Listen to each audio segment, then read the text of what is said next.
സൗദികളെ ജോലിക്ക് നിയമിക്കുന്ന സ്വകാര്യ സ്ഥാപനങ്ങൾക്ക് ധനസഹായം നൽകുന്ന പദ്ധതിക്ക് തുടക്കമായി.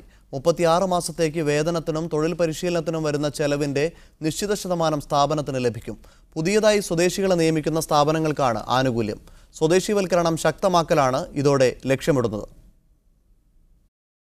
സ്വകാര്യ മേഖലയിൽ പുതിയതായി സ്വദേശികളെ നിയമിക്കുന്ന സ്ഥാപനങ്ങൾക്കാണ് ധനസഹായം.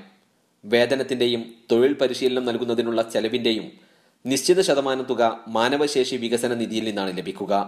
3 വർഷത്തേക്കാണ് ഈ ആനുകൂല്യം. തൊഴിൽ കമ്പോളത്തിൽ സ്വദേശികളുടെ പങ്കാളിത്തം വർദ്ധിപ്പിക്കലും സൗദികളെ നിയമിക്കാൻ പ്രേരിപ്പിക്കലുമാണ് ലക്ഷ്യം. തൊഴിൽ സാമൂഹ്യ വികസന മന്ത്രി അഹമ്മദ് അൽ രാജിഹിയാണ് ഇക്കാര്യം അറിയിച്ചത്. സ്വദേശി തൊഴിലാളികളുടെ കഴിവുകൾ പരിപോഷിപ്പിച്ച് രാജ്യത്തിന്റെ പുരോഗതി കുതുകും വിധം വളർത്തിക്കൊണ്ടുവരുമെന്നും മന്ത്രി പറഞ്ഞു. തൊഴിലില്ലായ്മ നിരക്ക് 11.6% നിന്ന് 7% കുറക്കുവാനുള്ള ശ്രമത്തിലാണ് സൗദി. വനിതാ തൊഴിലാളികളുടെ പങ്കാളിത്തം 22% നിന്ന് 30% ഉയർത്താനും പദ്ധതിയുണ്ട്. Gafoor Kondotty, media 1, Jeddah.